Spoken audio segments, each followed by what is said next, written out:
Balake, where Balake at? My name's Blake. Do you want to go to war, Balake? I'm for real. Ron. Ron is here, everyone. Balake is not here, but we are joined by Rachael. Are you going by Ray these days, or is that just for the heck of it? Well, like professionally, it's still Rachael, and that's my legal name, but my friends call me Ray, and the kids call me Ray. All right, awesome. Guys, we're just going to do a live Q&A on, we're just going to do a live Q&A today. So if you are in the normal chat, like as opposed to super chats, because super chats automatically get starred and thrown into a separate section. I don't have to search for those. But if you're doing normal questions and you want to make it easy for us to see your questions in the live chat, please begin your question with the word question in all caps, and it will at least be easier for me to read. I don't want it to look like I'm not paying attention while you're speaking. I'm going to call you Rachael because I'm going to, Ray will be hard for me. But I will be looking at the live chat as closely as possible, guys, so that I don't miss any good stuff. So, have you been making all the rounds lately? Have you gone as many channels as possible, done as many chats as possible? Yeah. I mean, I'm sure, I'd say I'm up stat this week. You know, on which stat is so it? I can look at you. Which stat should we? Profitable images? Yeah, profitable images. Number of negative words spoken as a evil attacker. I'm doing that, so like I'm looking at you. We should staticize this. Like we should make it a stat thing. Like you make it official. I know, right? I'll check your graph, make sure it's accurate. Tell you. Well, because you didn't start your own channel yet, operative word yet, you haven't seen all the stats that YouTube keeps on the back end. No, I don't even know how that works. They've got really cool stats and substats that will satisfy your statistical addiction to your heart's desire. I know it does mine for sure. And although many people think that views is the VFP or the main stat of YouTube, watch hours is actually the most important statistic. Really? Yep. And it breaks it all down for you. Views, watch hours, subscribers, of course, ad revenue. And I am at about an average of 40,000 watch hours per day right now. That's crazy. So every minute that someone watches is like 1/60th of a watch hour. Yeah, I mean, watch hours is basically a function of watch minutes, but it reports it as watch hours. And then that's how they figure out monetization and like what commercials they put on your things, or? No, it's just that your revenue is generally going to follow your watch time statistics, since ads are inserted at relatively regular intervals. Like, you can manually sort of select where you want ad breaks to be, but YouTube recently did a whole update to their system where it's basically the Wild West right now. Like no matter what you select in your videos, as far as where you, the intervals with which you would like ads to appear, YouTube essentially just doing whatever they want right now. But watch hours. That's why watch hours is one of the benchmarks that you have to meet for monetization, not total views. Okay.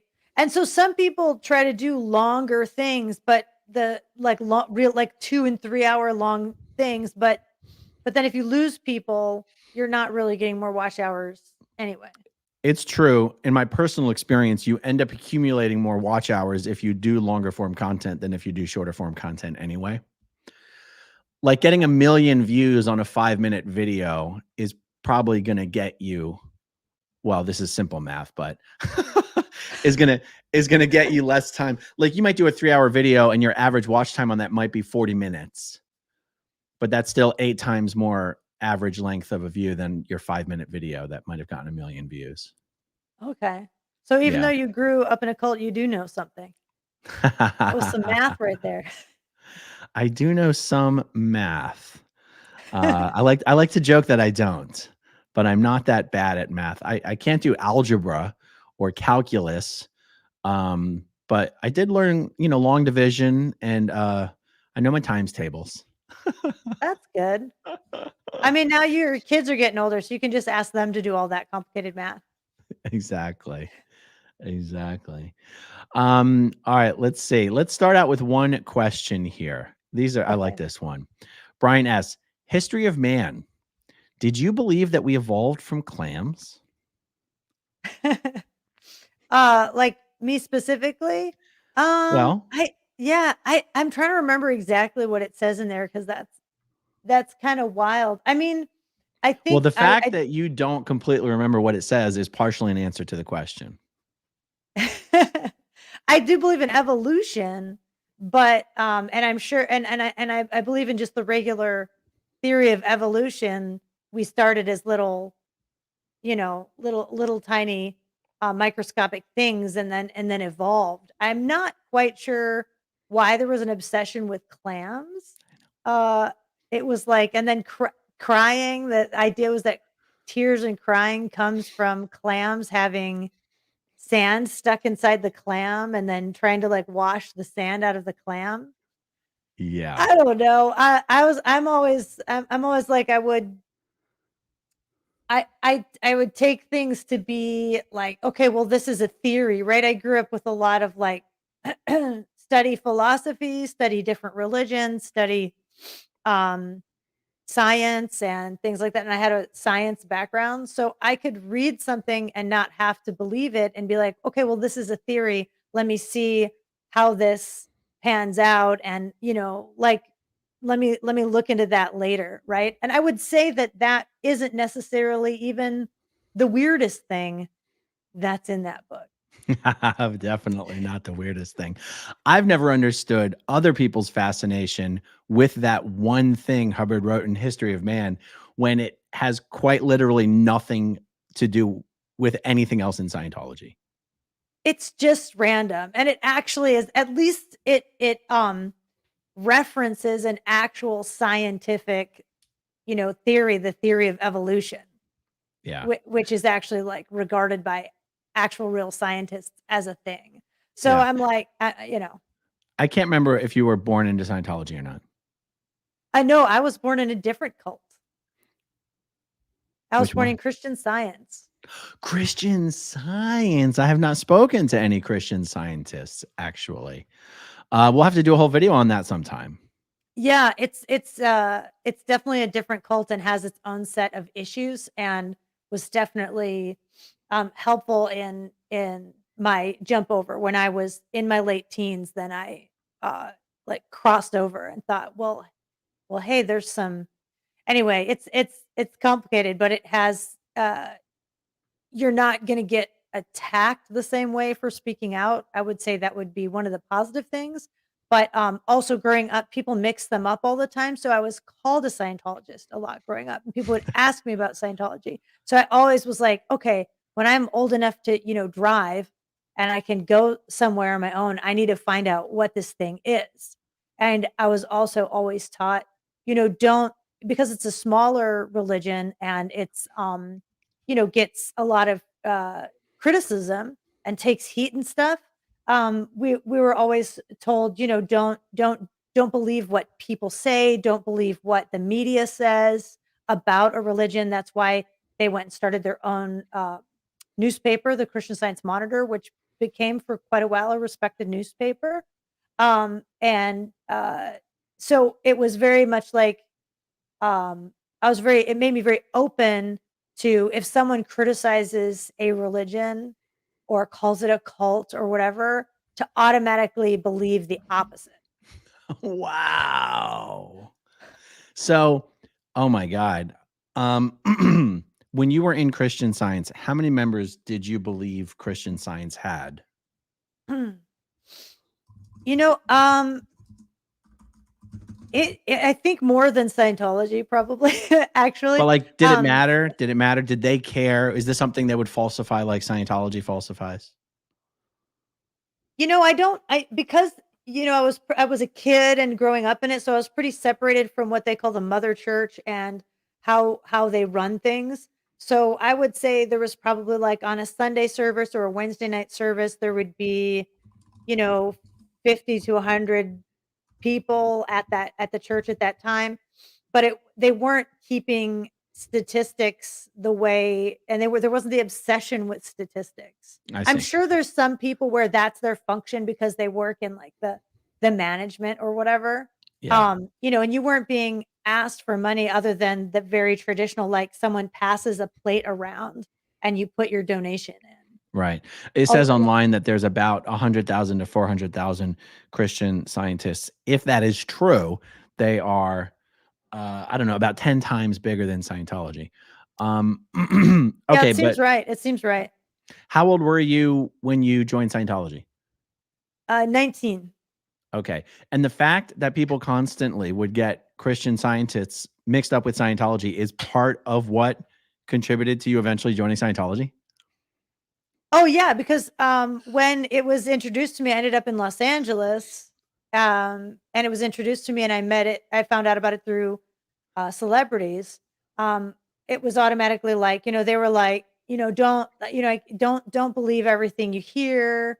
You know, you can't necessarily believe the media. And I was like, oh yeah, of course. I know.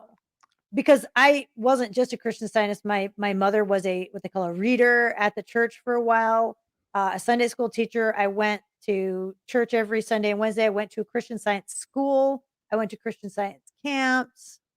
And so I had not really lived out. It's just it's this bubble. It's this world, right? I had not really lived outside that world. And before I got a chance to kind of just experience uh, normal life, this other thing was there.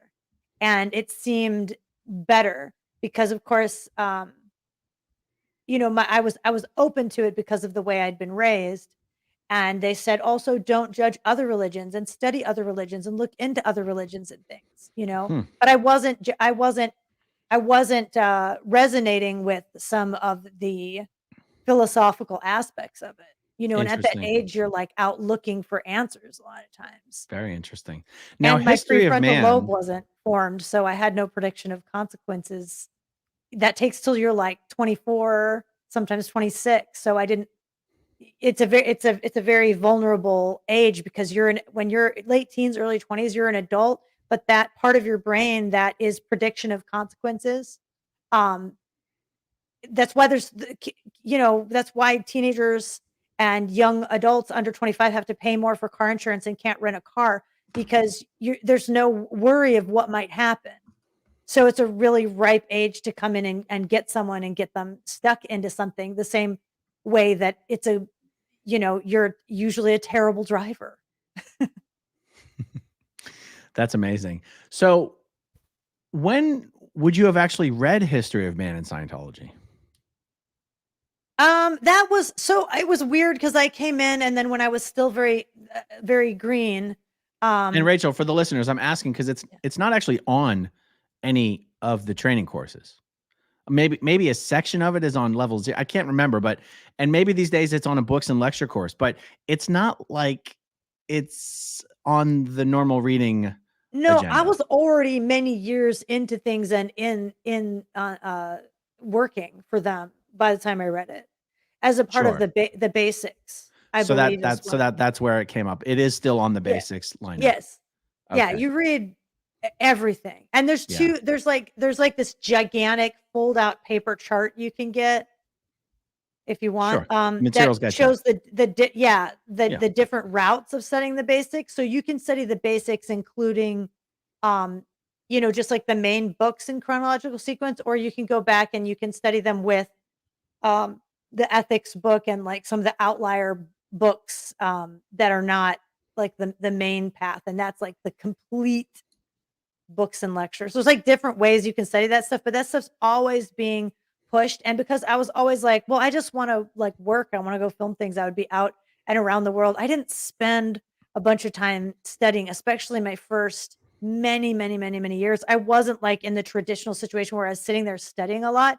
So honestly, I was years into this and didn't know that much about Scientology compared to other people who are like pushed to go on in a course room every week. I was like almost never doing that. So then at a certain point they were like, "Well, you guys are just out there doing things and you're doing great and your stats are good and like everyone was happy with our production." But then there was a person going, "You need to read these books because you actually need to know like what Scientology is and like what you're even doing. Right. So, for the record, like it's not actually like Hubbard had this weird idea of evolution where different parts of the body evolved from different evolutionary lines. Scientologists do not believe that the human body evolved from clams. L. Ron Hubbard said that basically the human jaw, the hinge, evolved from the hinge of a bivalve. And it doesn't even make sense in Scientology. Like the concept of a genetic entity, a GE, as L. Ron Hubbard tried to describe it in those early books, does not make a shred of sense. Did you ever think that feel like you had a clear understanding of how that was actually supposed to work? You know, I really did try to take a look at that at a certain point, many years in, because it's got this concept that there's a genetic entity and then there's you as the spirit, and the genetic entity is like, jumping. There's the track of your body, and then there's the track of you as a being, and things like that. And then the thing is that I always tested really high in reading comprehension and such, so I can read pretty fast, and I can read something and ace tests really easily, right? So um I would find contradictions, right? And I'm like, okay, he's contradicting himself. Like if you read Dianetics, he's going to contradict himself later in later books or in lectures. So I would bring this up and be like, hey, this is here and this is there. This other thing is there, and these are contradictory. So a lot of times I was told, well, what's the newer writing, and that's what you listen to. Like, so a lot of it got kind of thrown out, but no one was allowed to really say it was thrown out. That's right, which was totally contrary to what it says in KSW, which is there's no such thing as old tech that we don't use anymore. And I remember I hadn't read actual book one Dianetics until, I don't know, I was in my late 20s. And one of the things that made it so hard to read and get through is that it was completely contrary to the basic philosophy of the time track and auditing as we understood it in Scientology. And I was like, but how can you still use this if it's the opposite of what L. Ron Hubbard says is the right? I was like, it was so confusing to me, but you're not allowed to say that we don't use it anymore. No, I mean, you could be declared for saying, people were declared for saying we don't use this anymore, even though there are later lectures and things where he said, oh, I've discovered that you can't actually go clear with the original book one Dianetics, and that actually if you do too much of it, it can drive you into your bank and actually be harmful. Right. So it's this continuous, like, thing. And then and then the solution was to go to that warehouse in Los Angeles, Bandini, and put out hundreds of tables and lay documents out chronologically of every advice, every note, every like type of board policy letter, canceled, not canceled, handwritten, typed, whatever, lay everything out in sequence. And then people were supposed to go through and figure it out. But then I had heard on numerous occasions from COB, Dave Miscavige himself, nobody can do this. Everybody's fucking it up. I have to do it all myself. I have to go there and put and sort this out and put it all together myself. And I never trained until my last year, like technically trained in terms of like auditor training. And I was like, you know what? It must all make sense. And then I did that training, and it's terribly unclear in some places, contradictory. There's people arguing over what's an FN, what's not an FN, and laws of listing and nulling and all this super technical auditing stuff, which what that means doesn't really matter. But and a lot of the references that are on the courses are like, I'm like, this sounds like something he was rambling about offhand, and someone just like transcribed that piece of some like comment in a lecture or something and now made it a policy. Like things are not written in a succinct, clear to understand, uniform, cogent way. Most Scientologists, you have to realize, and most staff members are not tech training. They're not doing auditor training. So they think this is golden age of tech phase 2. I mean, the deal that was made out of this, it was the biggest freaking deal ever, this huge thing, giant tent in Florida, like, oh my God, go there for 6 months just to get ready to launch this stuff. It should, and it was like, COB was like, I put this together myself. I had to do this myself. And I'm like, well, it's like rambling and unclear.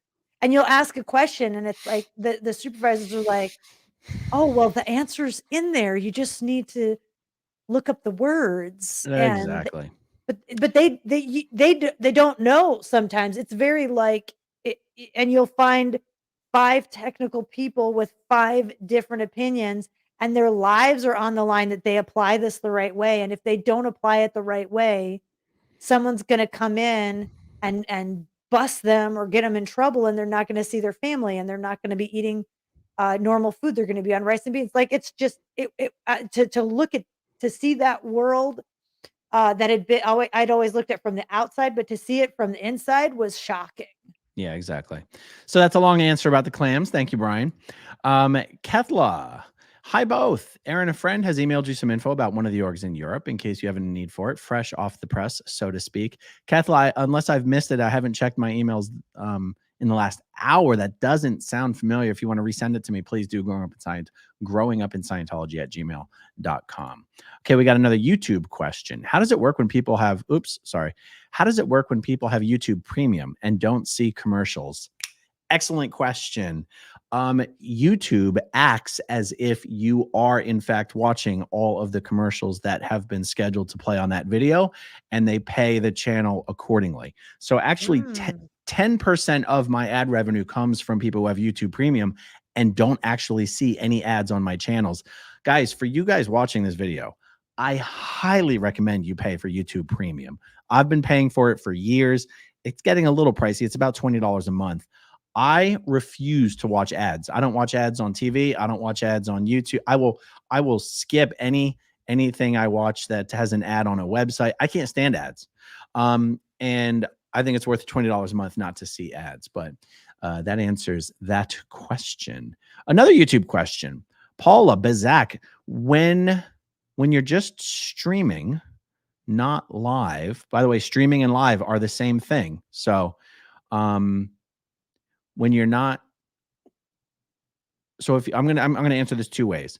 If you are not streaming, can you see who is watching? No. If you are live streaming, can you see who is watching? No. You can only see who makes a comment in the live chat. You cannot see who's watching any of your videos. Thank you for the question. Amy Lopez, will y'all be at the protest on the 21st? I'm going to try to be there. I would love to meet you both. Now, I'm going to be there. Are you going to be there? I don't know. No one has invited me. So you don't have to be invited. Do you know about it? I think I heard about, is it at the Celebrity Center? CC? Yeah. Yeah.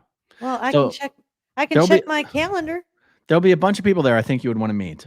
I'm not publicly saying everybody who's going to be there. No, don't. But I would recommend for anyone in LA. I may have something else happening that day if I get chosen for a program. So I may or may not be available. But if I'm available, sounds like fun. Yeah. Let me pull up. It's on October 21st. It is from 1 p.m. to 4 p.m. You won't be able to miss the large group of people. Like, I'm not sure which sidewalk or which corner or which intersection or whatever it's going to be at specifically, but I think it's probably going to be hard to miss. I'll be live streaming it on my channel.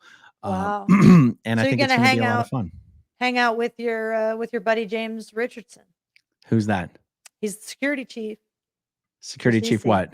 CC. Oh yeah, I have no idea who he is, but I'll be hanging out with him apparently. You will be. Okay, I'm going through. Yeah, let's see. Oh. Cork Woman. Is that your art behind you, Rachel? Colors. No, these pieces are most of them are pieces that were made by friends or friends of friends who are artists, and then on the other side. This piece right here was actually, my wife recovered it. It was trapped. It's 4 prints from a famous artist whose name I don't remember, and I can't read the signature. My mom died and had these prints, and they were hostage, held hostage for 3 years by the Church of Scientology. And my wife and her Navy buddy went and got them back for me a few weeks ago.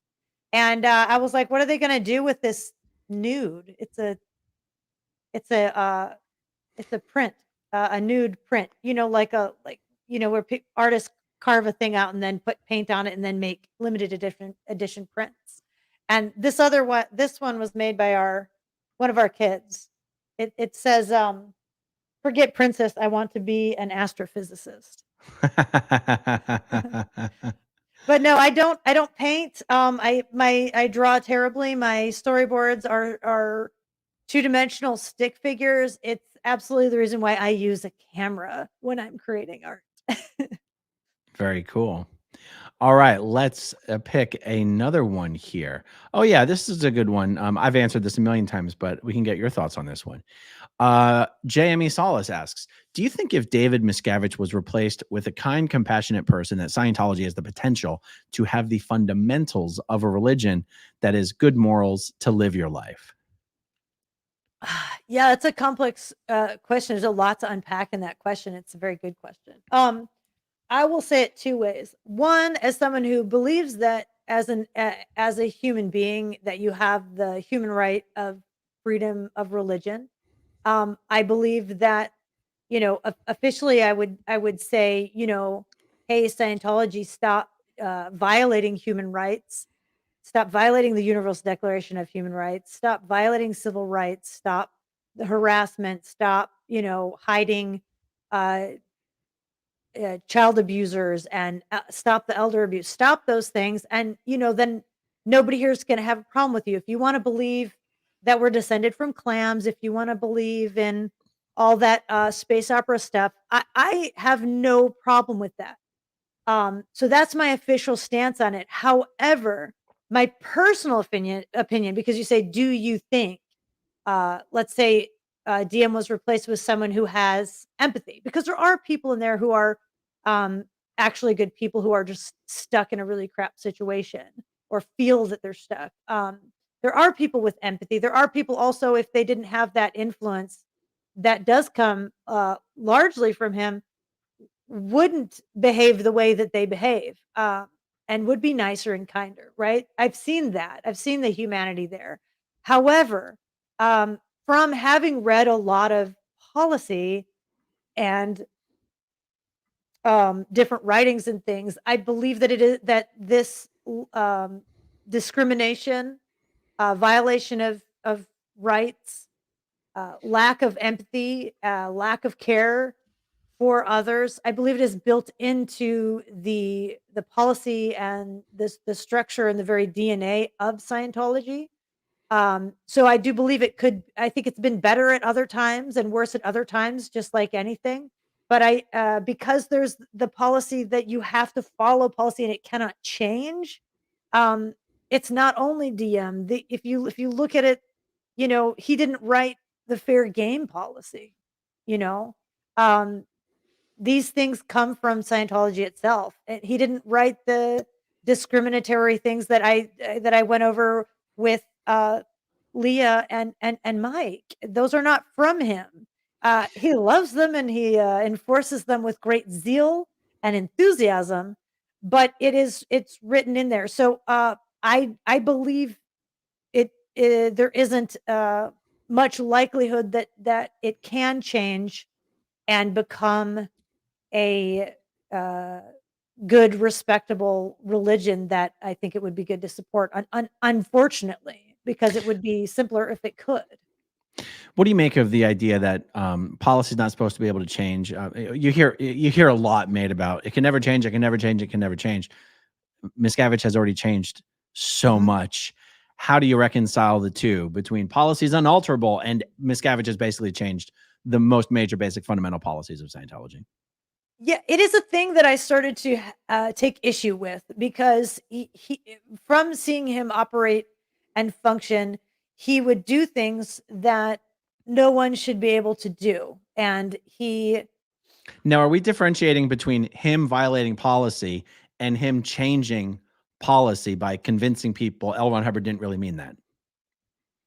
I mean, sometimes, I mean, it's kind of, are they kind of the same thing, right? Because, Well, here's what I mean. Just so we're talking about the same thing. yeah. So yeah. like the policy letter, ideal orgs, says exactly what an ideal org is supposed to be and says exactly what it's not supposed to be. The Miscavige fundraising. Yeah. Miscavige has completely turned ideal orgs, the concept of an ideal org, into the exact thing L. Ron Hubbard said it should never become. And he's convinced Yes. Scientologists that this is what L. Ron Hubbard really wanted. Yes, it's I'll tell you a tiny anecdote about it was because there's so much policy. I mean, there's books and books and books and volumes and volumes and volumes and volumes. Most people, whether they're staff members or SEERG members or public, don't get to read it all and don't even have access to it all. It's massive amounts. So there's a lot that a lot of shenanigans he can get away with just with that fact, right? So I got sent to the UK actually and ended up in Scotland, and they were refusing to cooperate. That org in Scotland, Happy, which they call the Hubbard Association of Personal Independence or something. Like they don't want to call themselves a church or an org. They've got their own like name that LRH sanctioned or whatever. They were refusing to fundraise. They had a building, this cool building that's built onto a bridge that was put there by L. Ron Hubbard, picked by L. Ron Hubbard. The Hubbard Academy of Personal Independence. Personal independence. There you go. That's it. So they're like LRH. So there's this guy in there and he's like, running it. He won't talk to the CLO that runs them is supposed to be England. So first of all, you've got a situation that's a problem because if you know the Scots and the British, they don't want to be run by a bunch of Brits. It's already going to be like, right? It's just they already have a thing with it. So they were kind of like, yeah, we're under the CLO, but we're Scottish. We do our own thing. This guy starts quoting Battlefield Earth as senior policy to me. No. I get flown to Europe, drive from London org overnight to Scotland to handle this org because we have no fundraising footage of them. They won't fundraise. They won't do the Ideal Org campaign. We need a fundraiser to happen and we need you to film it. So find out what the heck is going on. So I go in and the guy like won't let me in. And I go, look, dude, like I'm out on the street, like calling on the call box or like something like that. Like, I'm like, dude, look, I'm American. I'm not from the CLO. I shoot for Golden Era. I just want to talk and find out like what's going on. And he's like, well, I don't know, blah, blah, blah. I was like, I'm not British. I was like, look, I'm Scottish.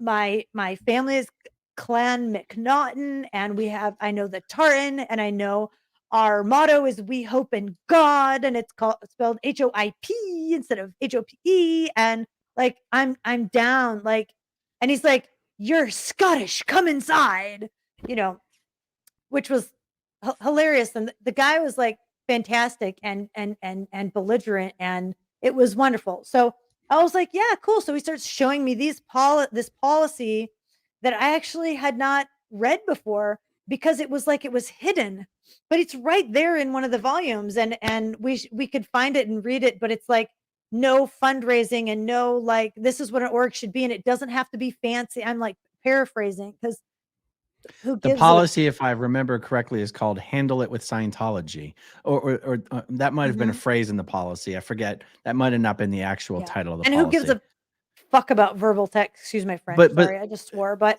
it's basically spells out the ridiculous, silly antics of fundraising that were going on as a part of the Ideal Org campaign, and says it's wrong. Like it's very clear. Like there's no like left open to interpretation. Like the Ideal Org campaign is 100% against this policy. Yeah. And he was quoting Battlefield Earth as senior policy that L. Ron Hubbard wrote specifically for Scottish people only. so that he did not have to follow that. And then he's like, why would we buy a different building? L. Ron Hubbard put this building here and said it was perfect. Like, yeah, let's paint it, let's expand it, let's like whatever, but no. And he was totally right. He was totally right. Yeah. So I guess it's a little bit of a pet peeve of mine. And I found myself getting a little defensive on this. When people really hammer hard the idea that policy is inalterable. And you and I both know that Scientologists are not supposed to alter policy. But I kind of go, in order for us to keep harping on that point, we would have to ignore that David Miscavige has altered almost all of the policy and all of the tech. So why do we keep saying you're not allowed to alter policy? Well, maybe that's because Scientologists are supposed to follow policy to the letter of the law. They're not supposed to interpret it or alter it or change it in any way. I guess it's only David Miscavige who's allowed to alter policy. And that's only 100%. because and that's only 100%. because he somehow convinces people that this alteration isn't really an alteration. He's just restoring it back to what L. Ron Hubbard really wanted, but was apparently too stupid to realize nobody ever applied correctly. Yeah, and everyone L. Ron Hubbard appointed ended up being, an evil SP and had to either be declared or thrown in the hole, right? Yeah. It's he 100% on more than one occasion has said to us, myself and others in person and on stage at events, especially at OTM confidential OT ambassador briefings, which I filmed, that I have had to do this. And then you get these execs going, oh my God, and he's had to put the hours in himself and he has to do it all himself because he's the only one who could do it.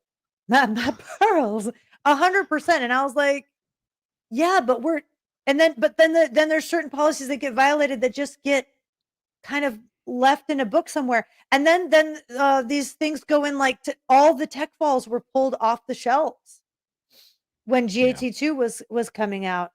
Admin tech stuff gets pulled. Like R&D vaults, you can barely find them, right? Like this stuff, it's very when you look at it and you go and you see the management level stuff and then you pop into different orgs and missions and stuff, materials getting recalled, materials being, you can't have that.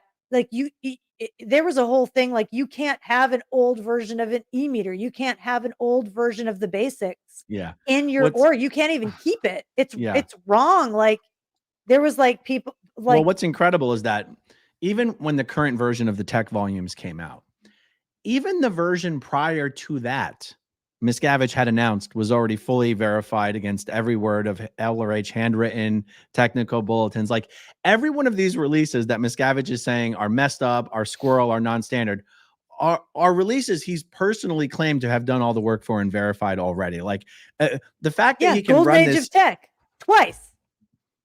The fact that he can run this scam on all the Scientologists and they just keep going, thank you, sir. Oh, you're so great, sir. You're so amazing. You're such a big being. We would be lost without you. That's why I say the lowest hanging fruit who was going to leave Scientology has mostly already left Scientology. And there are those who have left in mind and spirit, but their body is still there because family and, or their job or whatever. And guys, we're just talking about this from the perspective of people who are still actually in and are supposed to give a shit about L. Ron Hubbard and Scientology.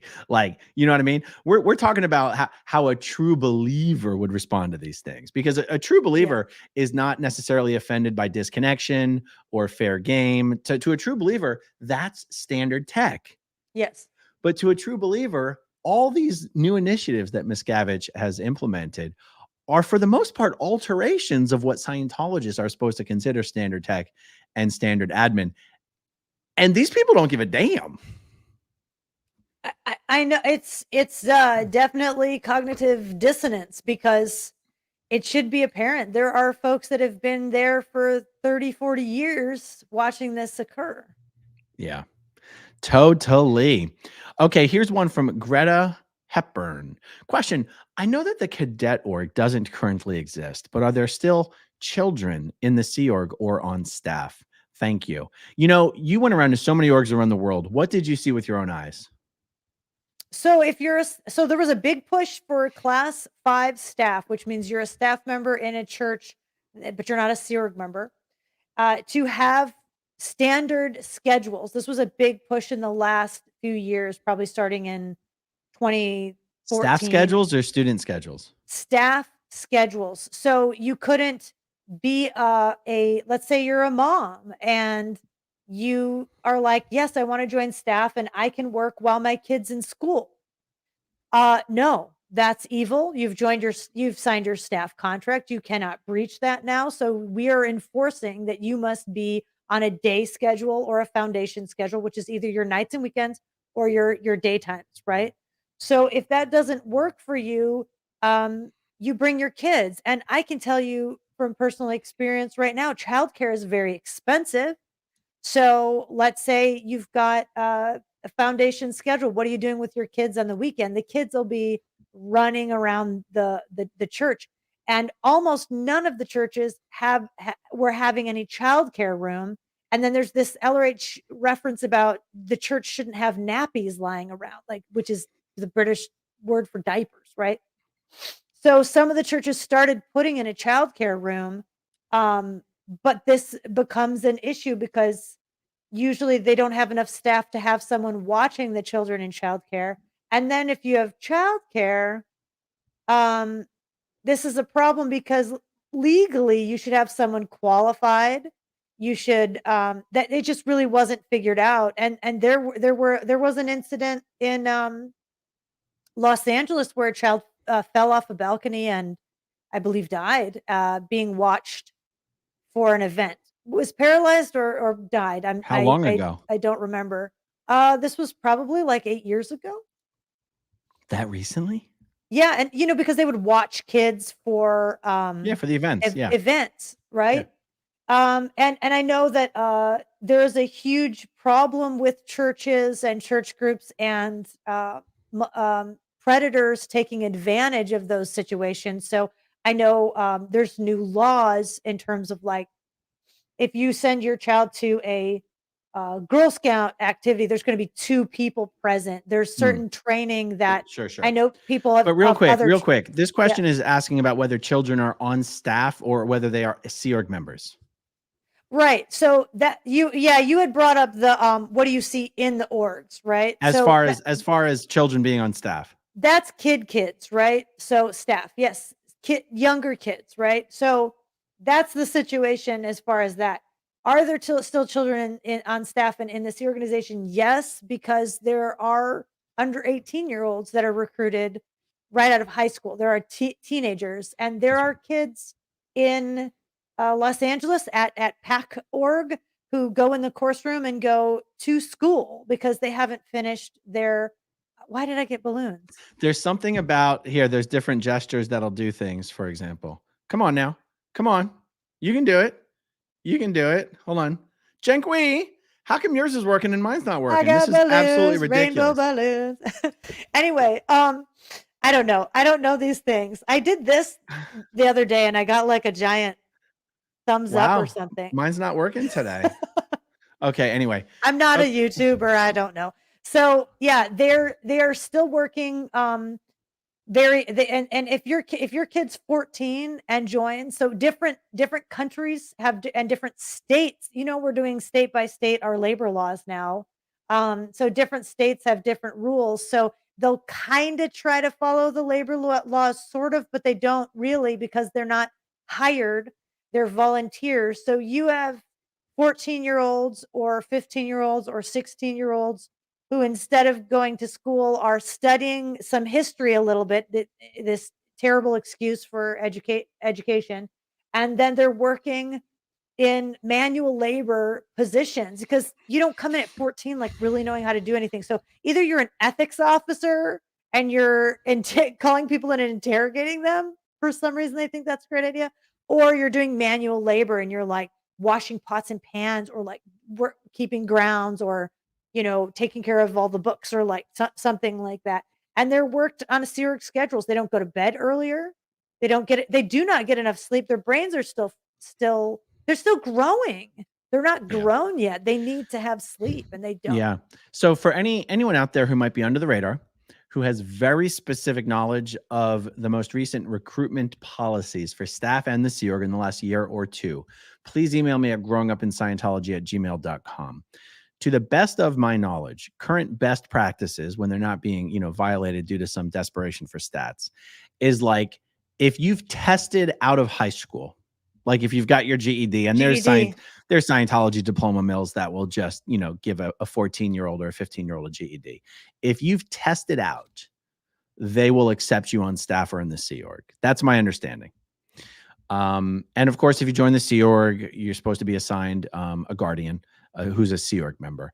They're trying to keep their legal P's and Q's. Is that minding their legal P's and Q's? Because honestly, the last thing Scientology needs is some sort of federal or state government crackdown for violating what laws do exist. Again, you said they're religious volunteers, and that's an important thing to understand.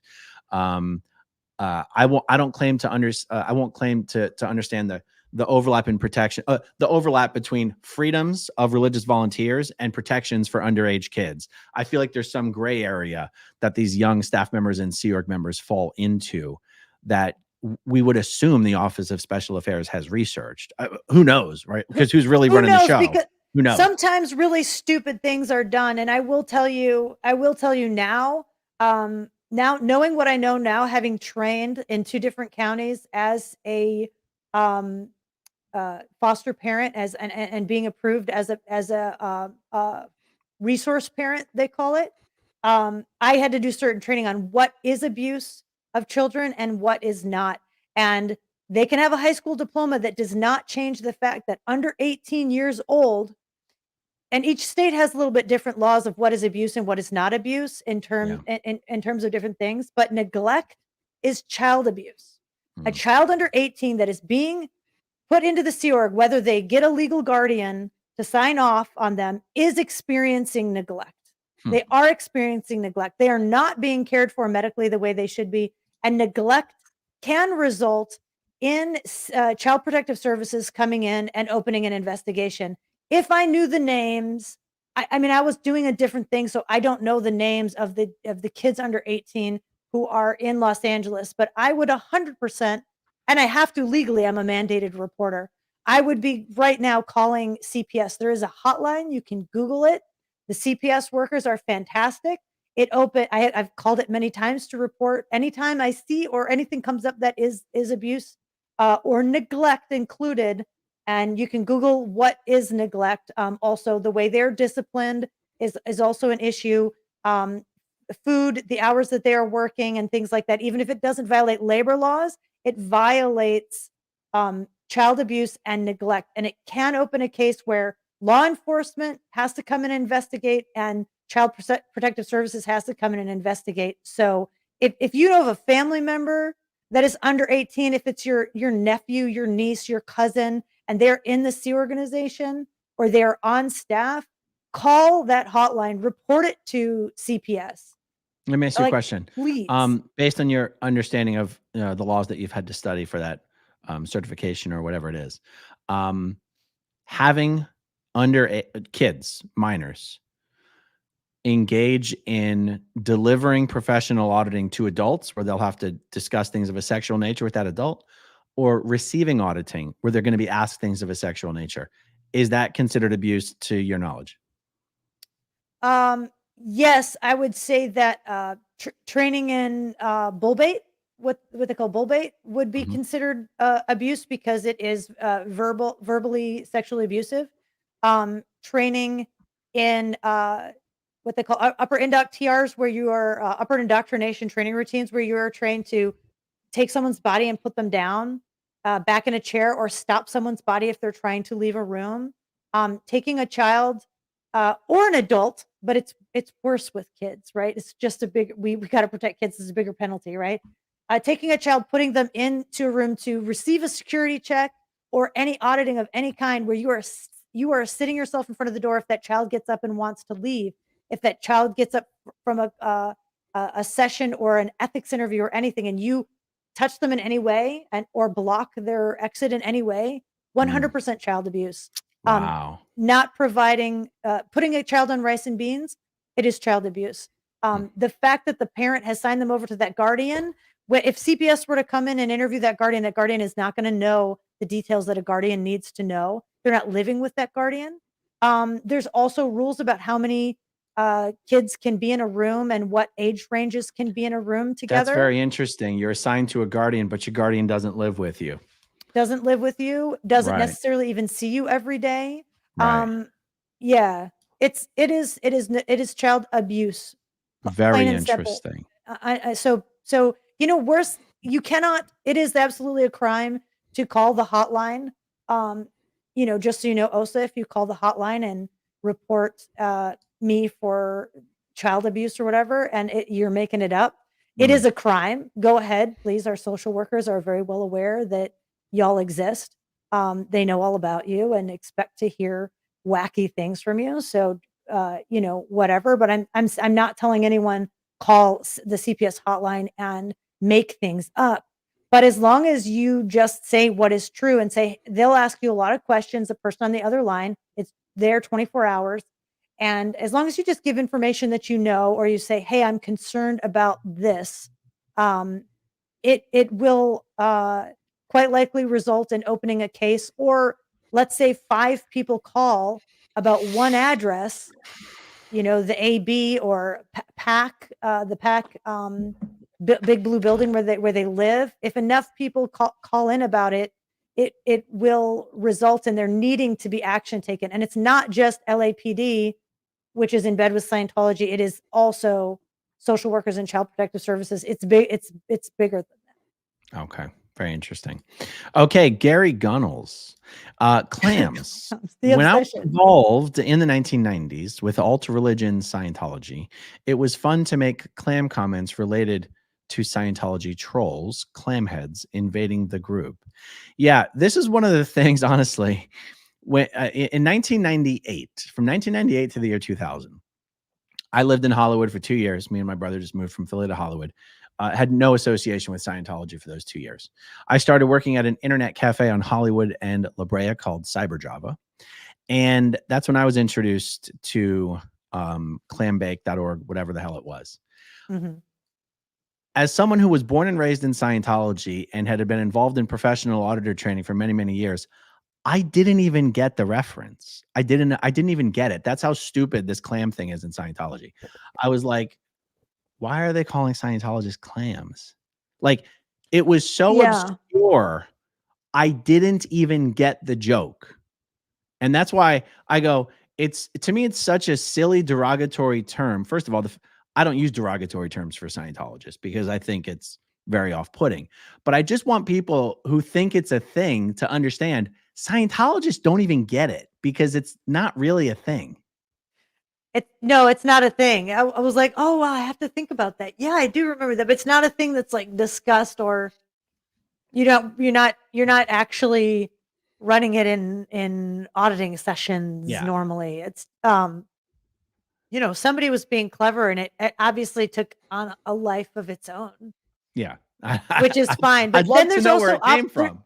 But there's also Operation Clambake. No, it's the same thing. That's the same thing. Because isn't a Clambake also when like everybody gets together and like smokes? Yeah, but that's why it's called Operation Clambake, is because all the Scientologists are clams and we're baking them or something. It's called Clambake because of the clam joke. I just knew it was something I wasn't supposed to read when I came across it on the internet, and that made me want to read it. Right. But I never being under the radar and actually looking at it, I didn't understand it either. But like, imagine making a joke that no Scientologists even get, but it's supposed to be about Scientologists. Like, who came up with it? I don't even know. If anyone knows who came up with the idea that the best way to ridicule Scientologists is to call them clams of all things, please email me at growingupinscientology@gmail.com, because it went over the heads of everyone you were trying to ridicule, basically. Okay. Inside joke. We weren't inside. It's so inside the insiders didn't get it. Yeah. Okay. The gray zone. Oh, this is Vanessa LaRose. So let's, this is going to be for you, because you said you joined Scientology when you were 19. Why did you join Scientology? That's a really good question. And it's hard. I think I ask myself that all the time. what was I thinking? You know? Um, and it wasn't like I decided one day, oh, I'm going to do this and this is what I'm going to be. For me, it was like I was in a tough place because I'd come out of another cult and I did want to distance myself from that. And my little sister had committed suicide um the year before. And that's really difficult. And I don't think anyone's in their right mind when something like that happens. And I was extremely vulnerable, and there was a lot of things just that were just tough for me to deal with and try to figure out. I was in this Christian group that was very homophobic, and I didn't understand what was going on with me either, which took many years to kind of figure out. Um, and Scientology did not help with that either. But at the time, I was just like, "Whoa, like what's wrong with me?" I had a lot of things like I thought there were things that were wrong with me, and I wanted to understand what had happened with my sister. They said they had an answer for it because she had gone to see a psychiatrist finally just before she committed suicide. She did walk out of her psychiatrist's office and commit suicide um 3 days before her 16th birthday. Um, and they had an answer. These Scientology people had an answer that explained it, and they backed it up with the concept of overdrugging and these controversial drugs that were making a lot of money and were coming on the scene. And there was just enough truth in there to resonate with me because there is overdrugging. But in reality, my parents were a part of a cult that didn't take people to the doctor and didn't take us to the doctor, including therapists and psychiatrists. And my sister was adopted and had most likely fetal alcohol syndrome that she'd struggled with, and things from when she was a baby, and damaging things that had happened to her before she was born and just after she was born because of the situation she came out of, and that was never treated. And praying about it is not enough, and it did not work. And um, doing Scientology wouldn't have worked either. Um, it required actual mental health, and we know a lot more now than we did then. But it seemed to kind of make sense. And then I was like, well, I'm not going to be a Scientologist. I'm just going to be around it, or I'm going to have friends who are it. And then even I was working for them, and I was like, well, I don't know that I'm a Scientologist. I like all these humanitarian things. So I liked working with drug education, and I liked working with disaster relief, people trying to help and volunteer after a disaster happens. I liked all these different, human rights, all this stuff. I liked all that. So I gravitated towards that. So I was working with a lot of people who were not Scientologists at all. And some of them didn't even know that what they were doing had anything related to Scientology. Or some of those people were like, well, I'm getting some money, you know? Um, so okay, I'll take money from a religion that I don't understand or necessarily agree with. So then it's like I turned around, and it was years later, and I was like, what the heck is going on? And it wasn't till I really got pulled into David Miscavige's world and was pulled in by him because I can film some pretty pictures, that I really started to see what Scientology is, and that I really started to see how it worked and saw behind the curtain. And then it was a process of leaving, which took many years. Cool. Awesome. Awesome. Okay. S. Turnipsky. I hear all of you saying get in trouble quite often, but never explain what that means. Does that mean get punished? Yeah. It's a special there's special punishments. Yeah, get in trouble. Yeah, it's because we don't want to go into all the gory details necessarily, but and get in trouble is easier. Like I'm trying to speak if someone's never heard of Scientology stuff. For us, it's like getting sent to ethics, they call it. Yeah. Ethics is a place. I've tried to experiment with, because I've never done a deep dive video into the Scientology's lower ethics conditions, because at some point you have to wonder, who gives a shit? Yeah. But it sure would answer this question of, Yeah. because honestly, I was trying to think, is there any version of getting in trouble in Scientology that doesn't include getting assigned a lower condition? And I No. don't think so. No, 100%. There's always a condition. You're in danger or below if you're in trouble. Yes. You're So usually that- in liability or treason. And right, exactly. And there's steps that you're supposed to follow Yeah. to get yourself out of it. But then there's also like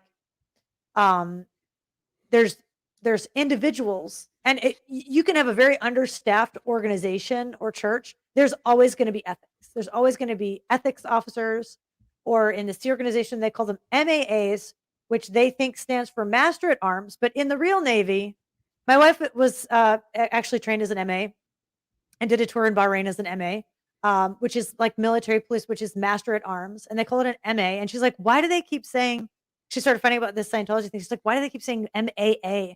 The extra A would be like an apprentice to, like, we don't say MAA.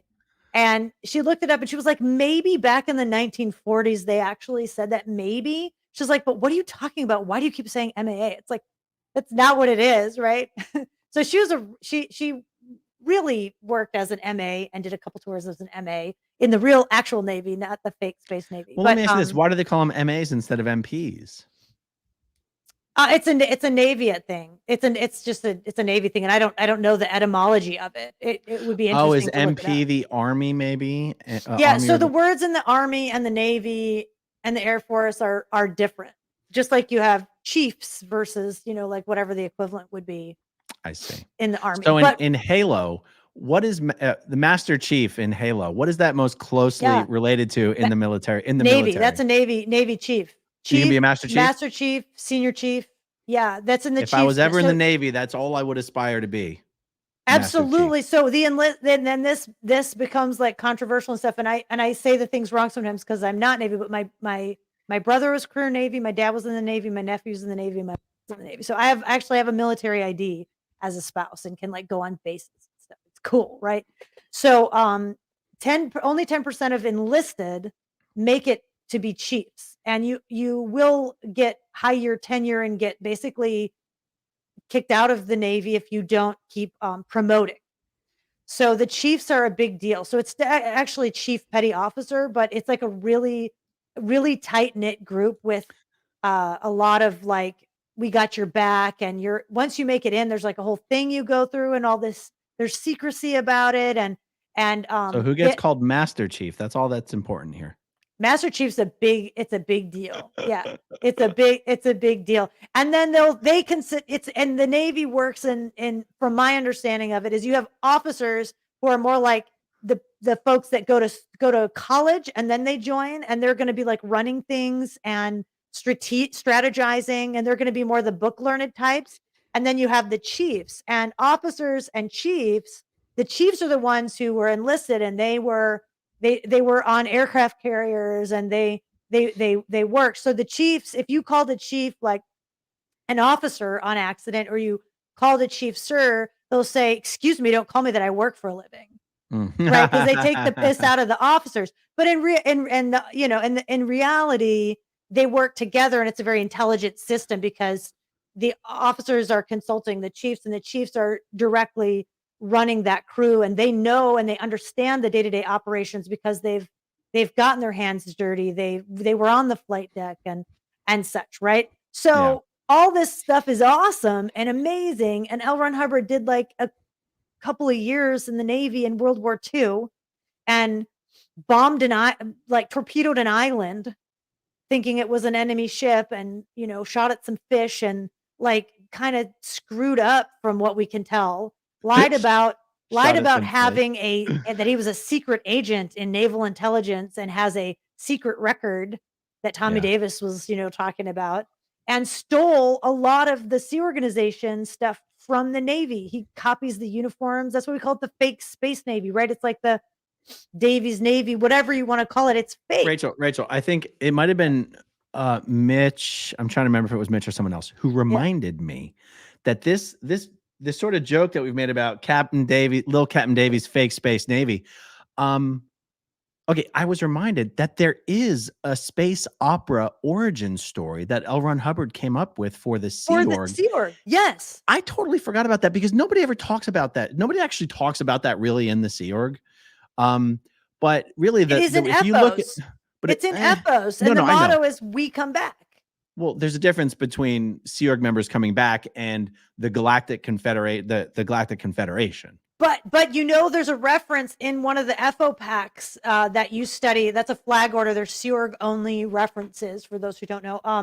But where it's handwritten and they put it in your when you do the EPF, the Estates Project Force, when you join, you read it and it's handwritten by LRH, and he says the motto actually was is "We come back," but it was actually originally I wrote it as we've come back. We have come back. We have come back. We have come back. Because he's saying Sea Org members were in a space navy. Space Navy. Yes. Lil Captain Davies fake Space Navy is a real thing, you guys. But they've, by the way, ripped off. So they want ethics officers in this organization to be more menacing and have more ethics presence, which is basically being more scary. So they call them military, like they're military police, master at arms. They're not actually carrying weapons around, but he wants you to feel that they're carrying weapons around, right? Yeah. They don't have arms. They're not armed. Right. But they actually can do quite a lot of damage and quite a lot of harm, and they're considered, you know, you can't argue with them and whatever they might say. Yes. Even if so they're quick suggestion to any of the other SPTV channels out there.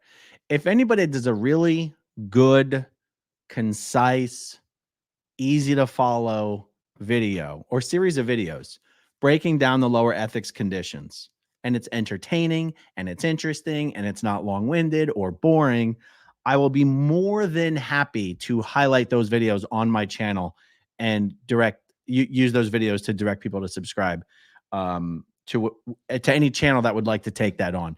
It's just not something that terribly interests me. Like Sure. the lower conditions, I cannot be bothered to explain these things. I just don't care. But I would like to be able to refer people to a video that does explain them.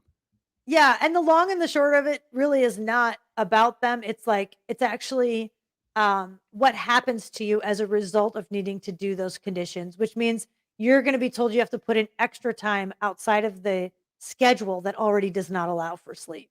Yeah. You're going to have to work. You're going to have no ability to get anything approved. Let's say you request to see family or whatever, you're going to not get that approved, even if someone has died. Yeah, exactly. And you're going, or is in the hospital dying. That's Like, right. And you're so going to have restrictions. Yeah. So S. Chernipsky, the reason, the simple answer to your question is getting in trouble means you have been assigned one of Scientology's lower ethics conditions, and anything else that you'll hear somebody doing, whether it's an amends project, a sec check, writing up your OWs, doing physical labor, those are being done as a part of the steps to finish your lower ethics conditions. Mm-hmm. And you can Google Scientology's lower ethics conditions. They are liability, doubt, treason, enemy, confusion. What I always get the sequence wrong. So underneath emergency, danger, non-existence, but then under non-existence, is doubt or liability the first one under non-existence? I always get it wrong. Liability, below that, I think, is doubt. Okay. And then treason, enemy, confusion. Yes. Or enemy, treason, confusion. I always get them wrong these days. I'm glad that you get them wrong because you shouldn't have to think about it ever again. Like, if you want to find a trigger for everyone, and these get assigned to public too. So if you want to trigger everyone, it's the freaking conditions. Yeah, exactly. Okay, here's one. Were you still around when Jada and Will were pretending not to be Scientologists, but were actually Scientologists? Like, were you still in the Sea Org when this was going on? I was, and I do know someone who was sent on special project because she was one of the only Black people in the Sea organization. Tell me who. Tell me who. Her name is Ania. Ania what? McQuelly. Jeez, now Sanders. What? McQuelly's her maiden name? Yeah, yeah. She Are was you originally sure? from Philadelphia. Yeah, McQuelly. Yeah, she was one of my best friends. Ania McQuelly from Yes. Philly? Yeah. Okay, I'll take your word for it. Yeah. And she was sent on special project with Will and Jada when they were looking into forming their church, their school using L. Ron Hubbard study technology, and they were doing courses. And she went to different wherever they were. She went along with them and toured them. I think they went to Applied Scholastics headquarters and toured there. Different things. So yes, they were. Look, like, Okay, I have to ask you.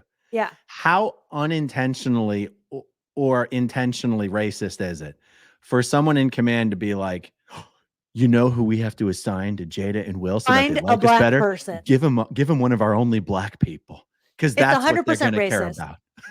And sorry to do this to you, girl, but if you get in trouble, I hope it pushes you out. But she then married a guy named Gio. So her last name is now Sanders, and who is a Scientologist and came from a Scientology family.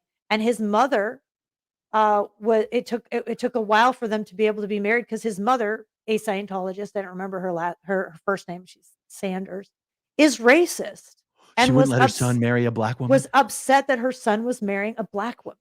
Oh my God. And by the way, she's like gorgeous. She's like super hot. And he's What org not. was she in? She's at SMP. She was at SMP. And she But was where'd she come CLO. from? I think she was CLO West US or ASHO before I that. don't know why I don't know her. Anyway, that's fine. So she married this guy, Gio Sanders, whose Scientologist mom didn't want him marrying a black woman. Yes. Why did they give a shit? Like, why was the marriage put on hold because of that? He's a mama's boy and he wanted his mom to like her, and he wasn't doing a very good job standing up to her about God, I can't even believe it. Yeah. Now, I look, was it's no like- shock to me that there's racist Scientologists. Believe me, I know a lot of Scientologists who are very racist, but you didn't encounter it in the Sea Org. Yeah, at least she's a public. The mom is a public. No. I know. But the fact that two Sea Org members were having to deal with something like that. Yeah. No, I know, because they're at that level, they're pretending to be super not racist. Wow. But I definitely ran into racism. I also had a guy who worked for me for years who was a black guy from South Africa. And, when he was running into some issues and this and that and was getting in trouble, I was told, well, he's got a South African case. All the blacks have a South African case. But don't they say that about even the white South Africans? They do, but this was specifically said that all black people, the blacks, is what I was told, which is like, just don't, if you're white, just don't say that, right? Just please, God. For the Don't people who talk might have like never that. heard this before, though, in Scientology, there's all sorts of different auditing actions to fix very specific things that Scientology thinks are wrong with people. And these auditing actions are called rundowns. There is specifically a South African rundown. Now, to be clear, that rundown is given to black and white South Africans. But they were also saying it applies to anyone black. All white South Africans. And you know what? Do it to the white South Africans. Sorry, but like, whatever. But I was also then told it applies to all black people. And I'm not sure that the person we were talking to even realized or knew enough about Africa to realize that he was from South Africa. But right. This person probably doesn't realize that like most people in South Africa are the majority is white, to my understanding. I don't know population wise, but it's definitely like there's some serious colonialism that occurred there. Okay. Percent. Okay. Is most of South Africa white? At least in Scientology, it's almost exclusively white. Yes. Vast majority for sure. What percent of South Africa? Oh, Jesus. It's only 8%. That's horrible, right? Scientology, it's 100%. It's 100%, right? But in reality, it's a small percentage that came in a number of years ago and really So that just goes to show you, though, based wasn't on my perfect. experience with South Africans in Scientology, I thought South Africa was almost all white. Yeah, and then this ethics officer MAA person is sitting here telling me that this South African case applies to all Black people Oh my and God. white South Africans. And it was like, oh, he's gonna have. It's like a resistive case. It's like, I mean, that Wow. it's so racist because to say something like that means that there's something wrong with your soul. Right. Your spirit has something wrong with it that you would choose to That's be right.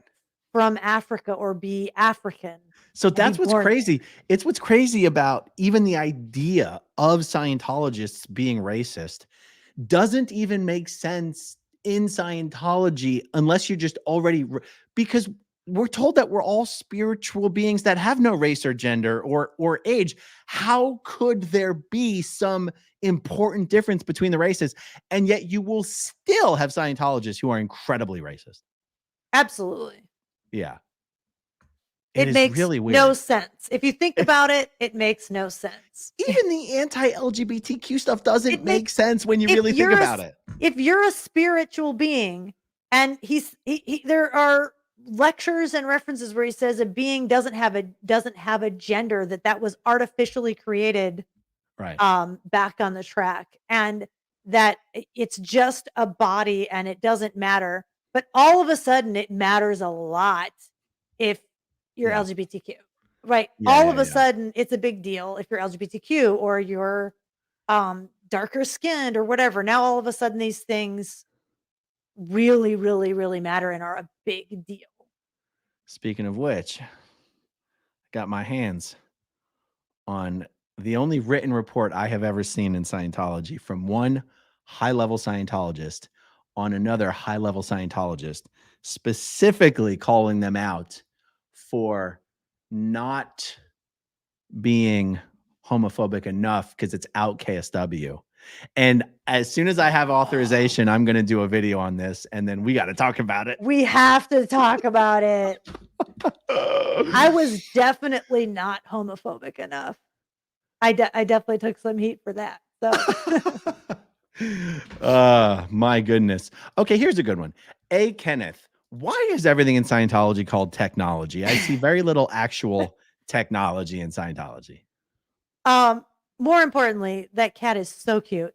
But yeah, that was a fabricated kind of, I think, marketing positioning tool created by L. Ron Hubbard because he wanted everything he wrote to be regarded as technology, and he wanted it to be regarded as spirituality and science coming together to create the what he would call the only workable technology on the planet. Yeah. So L. Ron Hubbard made it up to make it sound valid and important. Excellent answer. You might have some insight into this, definitely more than me. Does David Miscavige go to regular doctors? Yeah, this whole doctor thing is very weird and how it's regarded. Yes, so yeah, he goes to doctors, um, a combination of regular doctors and Scientology doctors, because there are a lot of chiropractors that are Scientologists and like herbalists and naturopaths and things that are Scientologists. So himself and then staff who work for him would also be, if he's like into a certain thing. Like, okay, so he made me drink echinacea one time. He specifically ordered me to take Dr. Schultz's 2 dropperfuls of Dr. Schultz's echinacea. I used to have to take that shit when I was a kid. It's disgusting. That's from him, right? Because Yeah. so he sees herbalists as well as doctors, right? Right. And I had an allergy thing, or I had been sick or something like that, right? And he came in and was like, "You can't get sick if you're around me. You can't have germs around me." But he needed me to take pictures of him. So he said, "Here's what you're going to do." And I had RTC members coming to me with these like shots of echinacea that I had to take under order every hour. I had to take this, which is a complete overdose and is really bad for you. I'm sure it was horrible for my kidneys. And no one consulted any doctor, and I didn't have any tests or anything, but I was being ordered onto a medical regimen by COB himself, as executed by, I mean, when someone from RTC comes to you with vitamins, or herbal shit, you take it. Like I was told that all the RTC reps, if not all RTC staff, but specifically RTC reps, just as an example, was ordered to take the flu shot every year because they weren't allowed to get sick. Yes. So there's this wild, and then also, CERC members were ordered to get the COVID vaccination. I have a copy of that written order that I have not done a video about Despite the fact that you have a lot of anti-vax people within the Scientology community, so they were ordered to get it, but not tell anyone that they got it because they couldn't appear. They didn't want to anger anyone who was against the, and it, How do you personally reconcile the massive anti-medicine, anti-vax, which is weird because even if you take COVID out of the conversation, Scientology moms are by and large very much against all the standard vaccines that you need to go to public school. Yes. And yet L. Ron Hubbard never said a freaking word on this subject other than the fact that he always insults medical professionals as not having the true technology. How do you reconcile the discrepancy between the vast majority of Scientologists having this anti-medicine bias and Miscavige being utterly over the top committed to as much medicine as possible? Yeah, complete germaphobe, and the use. It's this wild. The medical thing is like its own other video, which I would really love to talk about because I was speaking out about it and I was complaining about it and I was arguing about it. I myself had to blow $15,000 of inheritance from my mom just to survive medically because I was sent into situations where I had injuries and illnesses that were caused by my job working for them that were not covered medically. And I, of course, growing up in a church where I wasn't allowed to go to the doctor, I was like, I want to go to the doctor. I want to go to the freaking doctor, right? Let me come on, right? And so there's a big point of argument to me, and it went through these like phases, probably depending on what phase David Miscavige was going through, where it was like, no, you can only do natural things to handle this, and you have to see this chiropractor who's doing muscle testing. And then it was like, no, you're not allowed to see anyone like that. You can only see someone medical. And now you can only see a medical on the doctor. Muscle testing, Rachel. Don't get me started on the fucking magnet muscle testing. Okay. I still have friends who swear by this shit. And I'm like, you want me to call the voodoo doctor in next? Okay. They're magnet. Don't get me started on it. Like the thing is, and here's what I think about it. If that's what you want to do, and that's your choice to handle your own medical stuff, go ahead and do it. But it's not, what's not okay is that you're forcing me to do it. You're forcing, Mitch was forced to do crazy ass things. I mean, he's got crazy stories too, right? And anybody who's been out at least recently will have crazy stories. Don't push that. I was told not that I could not get a mammogram. What? Yeah. And I never got it fully explained to me. They have these medical liaison officers that are completely unqualified. They're not nurses. They're not doctors. And they determine what vitamins you can and can't take, what medicine you can and can't take, what doctors you can and cannot see. They refuse to get insurance for anyone. They refuse to let anyone at this point get onto Medicaid or Medi-Cal or anything like that unless they're elderly. So they're like, no, we'll just pay out of pocket. So now you've got this random person, this like total rando, who's usually someone who screwed up on a higher post, who's now, let's make them the MLO, because you're not quite dishwasher kind of screw up level, but you're like somewhere in between. So we're going to put you in charge of everyone's medical. And it would be like, oh, you can have one Claritin, but you can't keep taking Claritin for allergies because it's dehydrated. I mean, I was like, what are you talking about? Like, I was going toe to toe with these people. Yeah. It's just nuts. Do you remember that because L. Ron Hubbard essentially endorsed Adele Davis and one of her books, basically anything Adele Davis ever wrote became standard tech These outdated because books, L. Ron like, Hubbard from the said 60s and that she was the bee's knees. eat right for life. Eat right for life, or your type, or whatever the hell it was. Oh yeah, and then the blood type diet was a fad, and then the HCG diet was a fad, and people were being forced onto the HCG diet. People who worked on David Miscavige's lines were being, and I think also in other orgs like CC and stuff where they work with celebrities, were being like pushed. He decided onto the he didn't want diet any fatties around him. because you couldn't be overweight. No, I Yep. knew people who were like trying to follow a serious schedule and were taking these dangerous drops and eating one hamburger patty and like and an almond a day. Cucumber slices. And yeah. The There was a HCG people maple love syrup- their cucumber slices. Yeah, a maple syrup diet fad. And then there was like, oh, you can't go to a doctor. I had a whole thing where it was like, no, you're not going to go to a doctor. We're going to pay a Scientologist who's going to donate all the money we pay them back into the IAS. And this doctor is going to give you vitamin drips. Right. So that's where Dr. David Minkoff has a racket, because he's the Scientology doctor who treats all the people in Clearwater, and then every now and then will accidentally kill somebody through neglect. Someone, former Scientologist, even I'll mention my wife. I give her shit because she likes doing the muscle testing and the magnet stuff, and I'll give her shit about it. And the way she shuts me up is actually pretty expert. She goes, look, the placebo effect is real. And even if this shit doesn't, even if there's no science proving that this shit works, I like it and I think it works. And even if that's the only reason it works, that's good enough for me. And I go, I can't argue with that. and absolutely. And that's her right. And but now she has the freedom to choose that that's the care that she wants. And I'm totally fine with that, as long as there's like full disclosure and disclaimers and stuff like that. Right. And someone's not being a scammer and whatever. People know what they're getting into.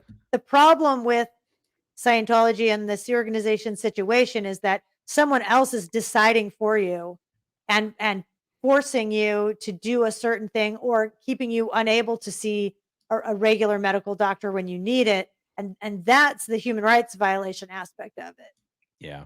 I mean, even LRH had Dr. Eugene Denk, who, by the way, was still alive when I was in the Sea Org. I would go see Dr. Denk all the time. Dr. Denk is the one who was LRH's doctor at the end of his life. Yep. So other than Dr. Denk, who's dead, and Dr. Shields, who I could have sworn was Dr. Denk's partner in one way, shape, or form. She was, I believe, yes. Is she dead now too? She died as well. I believe she got cancer and died. The irony of Dr. Megan Shields, the doctor to all the Sea Org members and a high-level Scientologist, dying of cancer. Do you happen to know what doctors David Miscavige sees? Are there Scientologists who are the preferred doctors now? I don't know, actually. Okay. All right, let's see. Let's take another one. This is an interesting one. Studio. This question is random, but would a Scientologist do things like visit Jim Morrison's grave or any celebrity grave, or do they not care about graves because they believe we are not our bodies, we are thetans? I have an opinion on this. What's yours? Yeah, I would say it's probably a little bit individual, Scientologist to Scientologist. I believe that if you're a staffer seer, you don't have time to visit anything, so you wouldn't. But if you're just like a regular parishioner, I would think that you could visit, but probably they would be like, well, it was just the body. So they would think they'd probably be more interested in finding out who's Jim Morrison now, and what young singer is now sounds like Jim Morrison, and where has he been reincarnated to? That's what I was going to say. Oh no, I stole it. No. Well, first I was going to say, like, if you were a huge Jim Morrison fan and you're a Scientologist, you might go see his grave just because that's his body. That's kind of, there was only one Jim Morrison body. Yeah. But if you're a high level OT, you're probably like, what do you mean? My kid is Jim Morrison. Yes. I'm Totally. such a Jim Morrison fan. I telepathically got in comm with him and asked him to occupy our new baby. Let me introduce you to Jimmy Jr. Oh, 100%. Get to your singing lesson. Take Welcome those back, guitar Jim. lessons, Jimmy. You're supposed to be a prodigy. Welcome Clear back, that guitar sir. manual. Oh my goodness. Okay. Amber Sachs asks, will Leah Remini's lawsuit make the IRS look into Scientology's funds? That's a no. Civil lawsuits don't work that way. However, I will say this.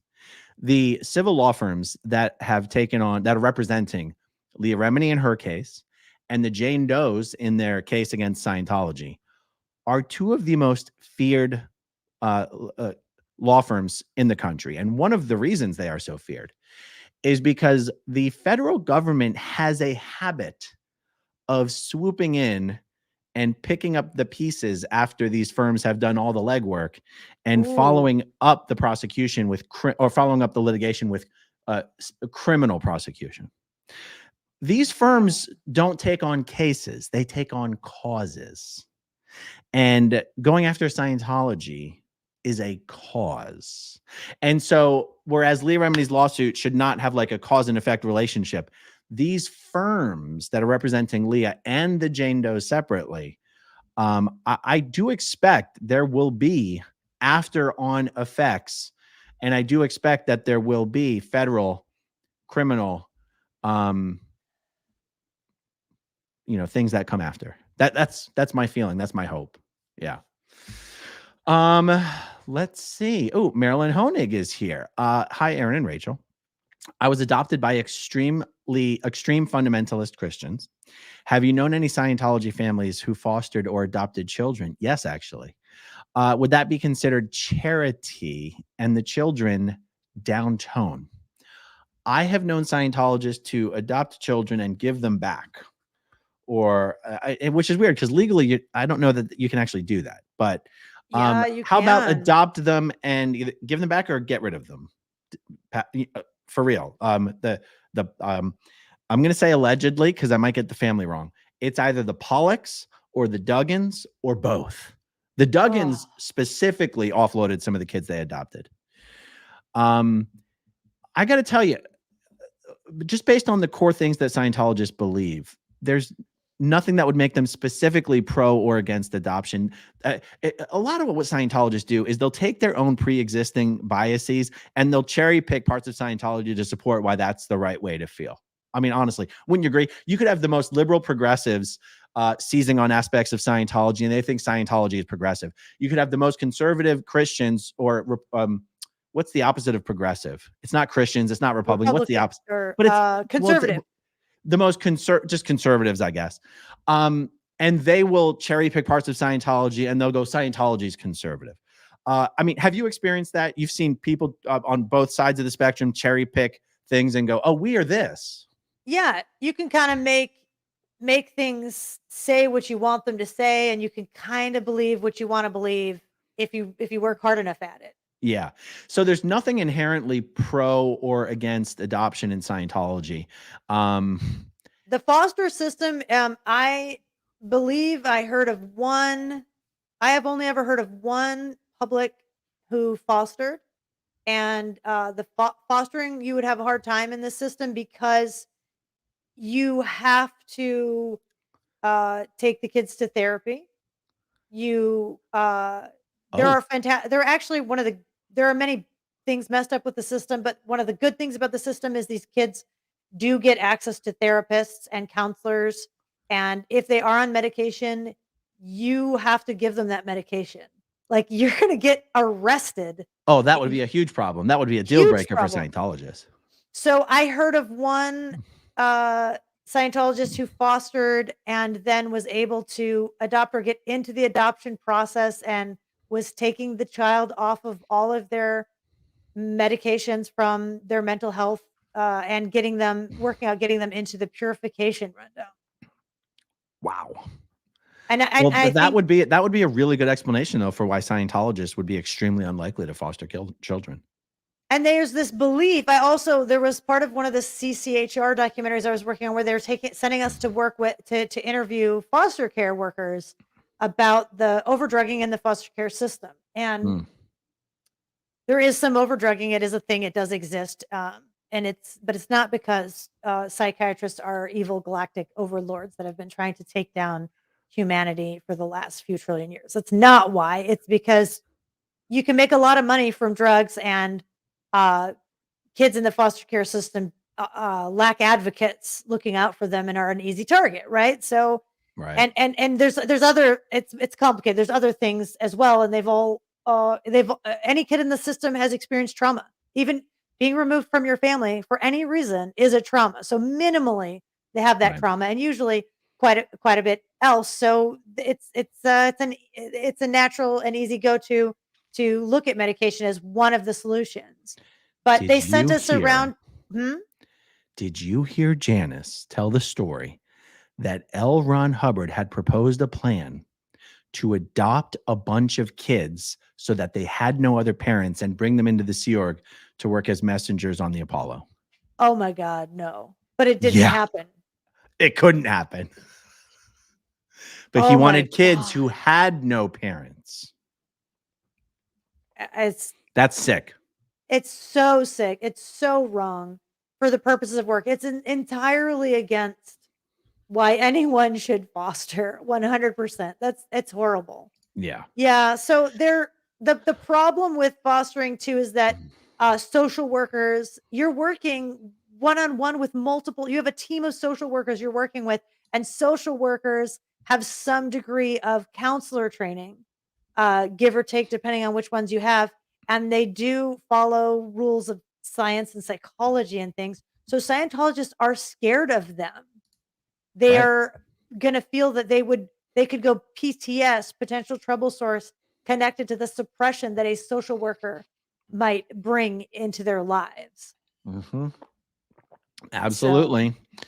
Okay. Jamie Lynn asks, hey, Aaron and Rachel, because of how much SPTV has blown up over the past year, it feels like the hold Scientology has had over people is dwindling, thanks to all of your stories being told. Keep it going. We hope so.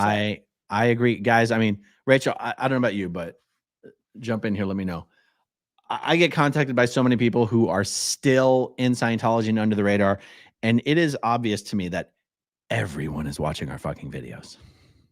Oh, yeah. And there is a way to see, even if you're a Sea Org member, there is a way to see the majority of the Sea Org members can access outside internet and are curious, and if they really want to, and they're willing to fake their way through that next meter check. Where there's a will, there's a way, which is totally doable. Of course. In case anyone's under the radar watching. Everybody knows that. You don't have to answer the questions, right? You can just sit there, right? Like, you don't have to. So yeah. But the more that it's out there and the more people that are out there speaking, the better it is, because someone may relate to AA Ron and not relate to me and think I'm an idiot. Someone may relate to me and not relate to AA Ron, right? Whoa, it's like, whoa.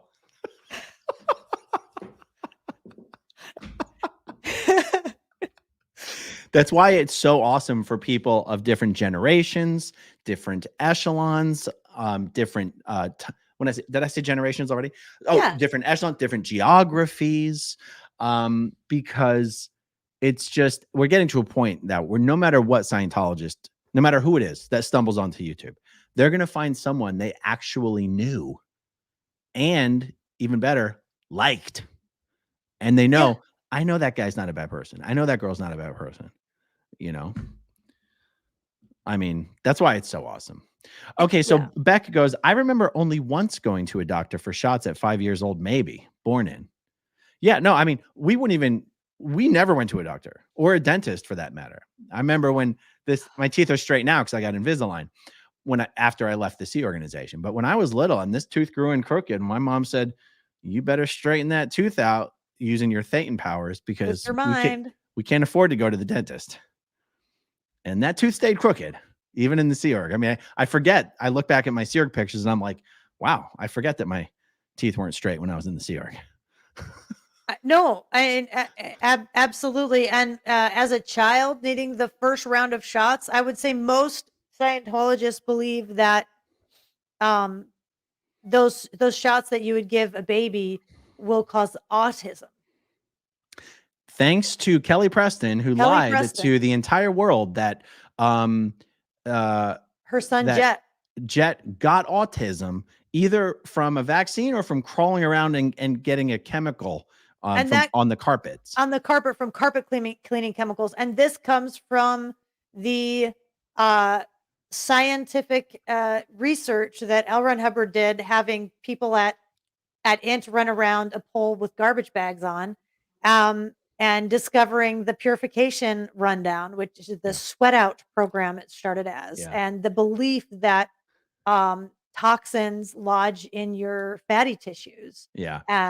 You know, What makes it so vicious is that Kelly Preston knew damn well her son was born with autism, severe nonverbal. And she went on national TV and peddled that fucking horse shit. And it influenced Scientologists to thinking that, you know, oh, their kid too, if exposed to too many chemicals, might become autistic due to. It's like, what? Anyway, thanks, Kelly, for helping spread that idea. You can believe what you want to believe. That's your right. And I believe parents have rights and things too. And it's a complex and heated issue that has unfortunately become politicized when I wish it wasn't political. But, you know, I've been to countries through all my travels where the polio vaccine isn't available. And I have seen adults and children with polio. And it's not good. And you don't see it here because of the polio vaccine, right? And you can go vaccine to vaccine and decide for yourself and for your family and for your kids, is this one okay? Is it not okay? But the thing I'm saying is, don't let your church decide that for you. Don't let your religion decide that for you. Do your own research, use science, and figure it out for yourself. Don't listen to a celebrity, and don't listen to a politician even. They're not qualified to talk to you about it. And don't listen to your church. I agree with that. All right, let's see. We have Wake Dawn Cat. Still want names of famous Scientologists that are still active. I mean, at one point I was like, you know what? This question comes up so often that I'm going to just like, you need like put a list spreadsheet together. Well, I created a note, one of the Apple notes, you know, like on your phone, right? Yeah. And I'm not sure that I'm looking for it. I'm trying to quickly find it. Like, I just wanted something that I could add to every time I thought of some people. Yeah. I thought I did a video about this, but you know, I always assume that once you've done a video 2 days later, nobody knows that it exists. By the way, if you have to go, just let me know. But no, it's okay. Oh, okay. I'm good. So Wake Dawn Cat, I'll tell you what. Keep bugging me about this every now and then. I'm going to dig up my list, and just for the hell of it, because this question comes up all the time, I'll just read through a list of every celebrity I can remember or think of. These lists exist. I mean, Tony Ortega's probably got a freaking There's list. wild ones people don't realize. There's Greta Van Susteren and Juliette Lewis and Giovanni Ribisi and Rebecca Minkoff. And people don't know about Rebecca Minkoff. Guys, the Pasta Queen on Instagram is an OT8 Scientologist. Sorry to break it to you guys. The Pasta Queen's she's pretty big these days. Michael, you know, there's people everyone knows as a Scientologist. Nancy Cartwright. It's amazing how many people still don't know that Grant Cardone and Gary Cardone are both high-level Scientologists. And some of them hide it because it's controversial, but they very much support it. Yeah. Michael Pena and Elizabeth Moss are probably two of the most successful working actors right now who are Scientologists. 100% Scientologists. I've seen them running around Celebrity Center. Yeah. Who else do you think is one of the most, other than the Tom Cruise, the John Travoltas, whatever? Juliette Lewis, of course, still is. Who are probably the most successful working actors? Like Ann Archer's not a working actress, for example. No, not currently. I guess Jenna. I guess she's working. She's working, right? She's on the Evil Dead, the new Evil Dead. The Walking series. Dead. The Walking Dead series. Is Catherine Bell still a working actress? Is she in that Army? Is Army Wives still on the air? I don't know if that's still airing. Okay. But she definitely is still a Scientologist. Like, it's hard to call Tate Rupert a working Scientologist. Nobody knows who he is, right? No, and Jim Meskimen. Nobody so knows he's who gotten Jim Meskimen some is. kind of he's kind of YouTuber famous for Sure. internet famous for doing impersonations and stuff. Sort of, but nobody knows who he is, honestly. Yeah. All right. Thank you, Wake Dawn Cat. João Lucci. Sounds Brazilian or Portuguese. Hey, Aaron, been watching you every day while working. Thank you so much for your effort with Scientology and cults. Just wanted to say thanks. Well, thank you, João. I think I'm pronouncing that correct. Lisa Hardwick, question. Ray, are you an adoptee? I know the issues for adoptees and more so for those with FASD. adoptee. My condolences for your sister's loss. Yeah, I was not adopted. My little sister was.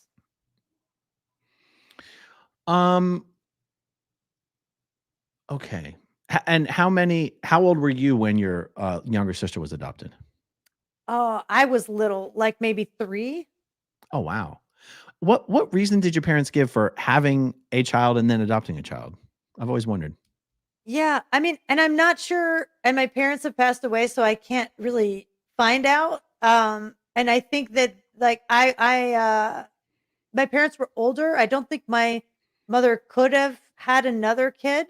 Mm. And I think she was like, well, my father had a really good job. He worked for General Motors. My half brothers and half sisters are quite a bit older than me, or older than me enough that like you're not close if they're more than like 3 or 4 years apart. It's harder. You're not as close to your siblings, right? So I think from what I was told, they wanted me to not have an only child type experience. I mean, they were close enough that like I was a kid and my brother was in high school babysitting, sitting, Got it. Yeah. throwing wild parties and stuff. I remember that, but I think they thought, well, we're in a good position and we could help out with adopting, a child in a place of need. And my dad had a really good, secure job. He'd worked for General Motors for his whole career and was head of international real estate for GM. So he was like, let's do something good. And I believe the story is his friend, his buddy was traveling and found out about some children that needed adoption and was like, hey, if y'all were thinking about it, there's a kid that needs to be adopted out of a rough situation. So what state did you grow up in? Michigan. Oh, okay. All right. Yeah. Is that the headquarters of GM? Yep. Is it still? Motor Yeah, probably. City? Yeah. Yeah, it was Interesting. Car Town. Couldn't drive a foreign car there, that's for sure. Uh-oh. Would it get vandalized? Oh my gosh, yeah, like No. a family, one of my best friends growing up, her dad was an architect and had nothing to do with the car industry and bought a Mercedes, and everyone was so pissed. They were like offended. They were like, we thought he was our friend. How could he do this to us? Wow. I waited till my dad passed away before I bought a foreign car. Wow. Yeah. I love Toyota. Since I've left the SO, I've had a Land Cruiser, a Camry, a Highlander, and a Tundra. And then I also leased a BMW for a few years. And then after the BMW, I turned that in, and then I got a Tundra. I was like, how did I ever live my life without a truck? How does anyone get anything done without a truck? I've got no freaking idea. I cannot remember my life pre-truck. And then I admit though, did you freeze? Or Am are you I just frozen? being very still? I'm just very still. I was like, did you pull a Sterling on me? Oh my God, that's so crazy. I actually look frozen. I'm gonna try that again. That is real. That's really good. You could be a mime. Skills. That's all those acting classes I took. You're good. You could be a part-time model. I did recently though. They got some really good tax incentives. I got a Tesla and I'm in love with it. I cannot quit you, Elon. Yes.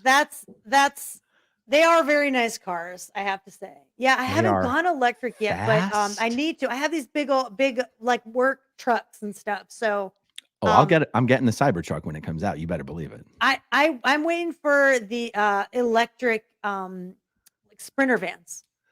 Oh, because you haul a lot of equipment. Gear, yeah, and stuff like that. Yeah.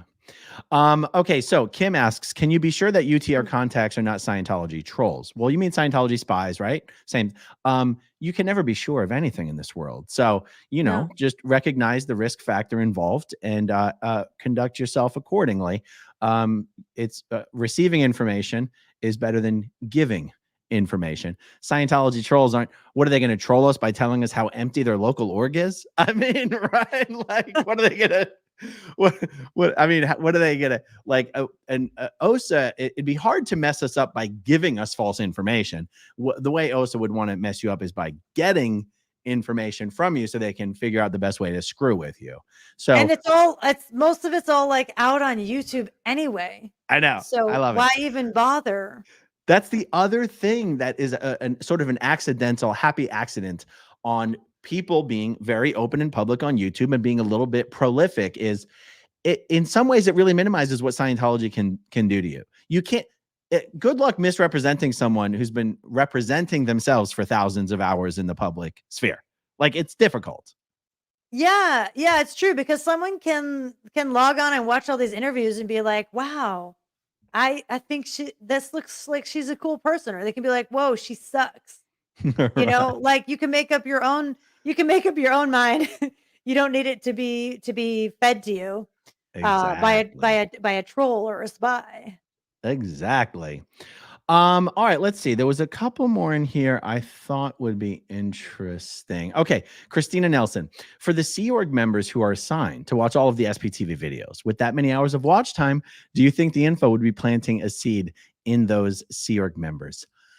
It would have to, but we've never been contacted by someone who left OSA and was like, oh man, they assigned me to watch all your videos and you opened my eyes. Like, I have not heard from anyone with that story yet. It did happen to me. Granted, I'm not OSA, so I don't have the constitution for OSA, right? But I did watch Going Clear, and it did plant a seed. How did 100%. that happen? How did that happen? Someone from OSA thought, well, they were really desperate to deal with the fact that it was, this documentary was coming out, and they didn't have. They wanted two things. They wanted pictures of the theater empty with not many people there. Was this at the ArcLight? Was this at the ArcLight in Hollywood? It was at the ArcLight. Huh. So they sent us twice to a matinee on a weekday, which it doesn't matter if you're like, the Barbie film isn't selling out on a weekday at a matinee, right? Like weeks for into propaganda purposes, they just wanted a photo of an empty theater with the documentary on the screen. Yes. And then they wanted a copy, like a good copy with audio and video, like a bootleg copy of the actual film. They wanted you to illegally bootleg the documentary at the ArcLight Theater. Yes. That is amazing. With spy glasses. Did you do it? Yes.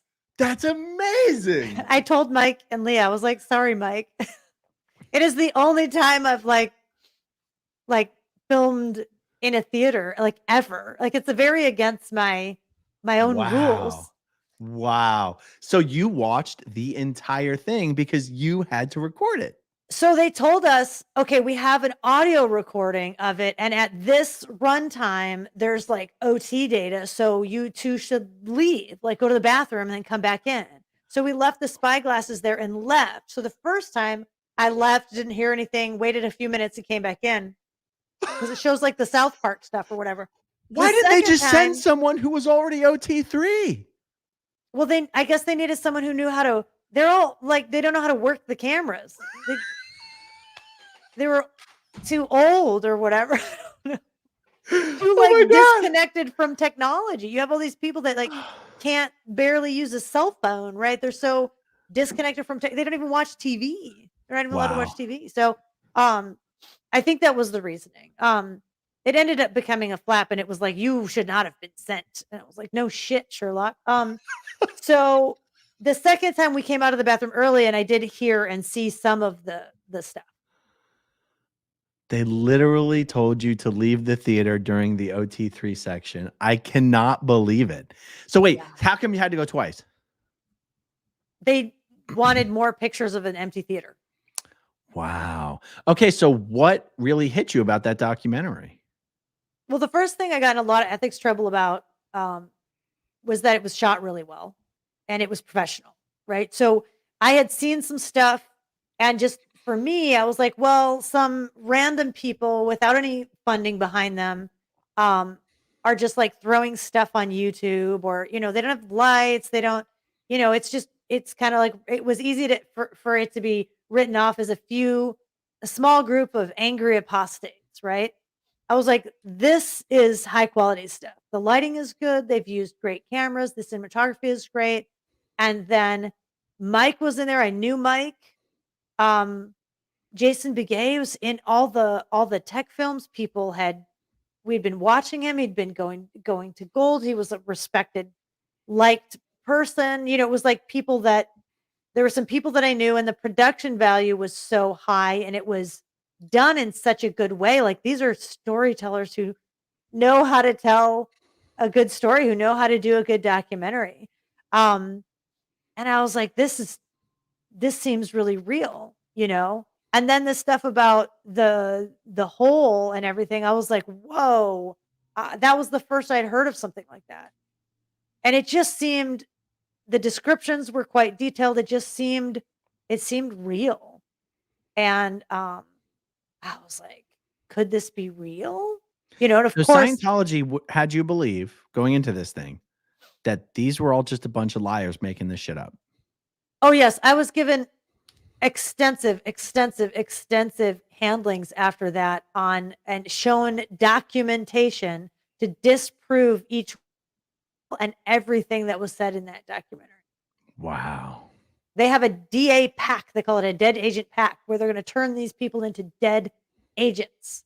You're going to Wow. believe they're liars, so you're going to want to kill them. What did they tell you about the hole to dead agent that? Oh, they really couldn't. You can't prove that something doesn't exist, right? Like, you can't like take a picture of the space and prove that it doesn't exist. So that was really more about like, well, we would never do something like that. And here's the truth about how ethics really is happening at Gold. And because then I was like, well, hey, Rena Weinberg did disappear. Hey, these execs they look really scared and unhealthy when they come to events, and they're trotted out like prisoners of war in style. So I was observing their behavior and their responses to coming, Mark Yeager. And then I was like, hey, when I first was I was working with Guillaume Lazare, and I was editing, his visuals for his speech at backstage at the event. And Guillaume was always really nice. And then what happened to him?